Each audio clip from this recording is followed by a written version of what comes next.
المغربي واخا ما عرفت فين يمشي كيبقى مغربي وكيدي معاه المغرب في حوايجو، شخصيته وكوزينته. اليوم معنا نوفل وغادي نشوفوا اشنو هما الحوايج المغربيه اللي عنده في دارو. اليوم غادي تورينا اشنو هما الحوايج المغربيه اللي عندك في دارك. شوف كل بلاصه هنا في الدار عندي فيها شي حاجه. نبداو هنايا مثلا فهمتي عندي طرابش. واش في المغرب ديروا انا نوفل ديروا.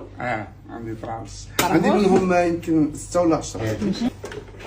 ضروري الجليج المغربي. ضروري.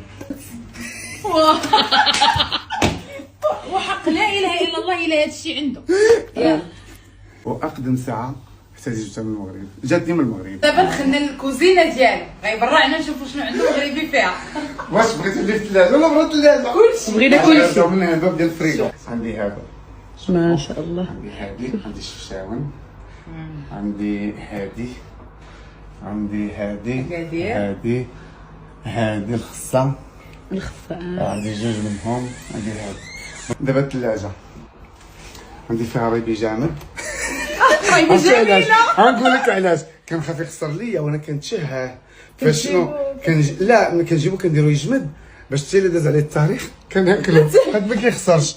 الرغايف من المغرب، الخبز من المغرب، باش ما تقولوش راه حتى نكذب. ها نتوما غتشوفوا كلشي باين لكم. ها هو الخبز كيجي من المغرب والله. البريوات من المغرب، عرفتي باينين كيجيو من المغرب. مثلا عندك المسمنات وهذا شوف حريش هادو حتى هما بريوات من المغرب. وهادو المسمنات بالزيتون. كنبقى مثلا ملي كنتشهى راك عارف الغربه اختي صعيبه، واخا انا ما كاينش في الغربه الصراحه. ماشي مغربي. المسمنات صغار فهمتي.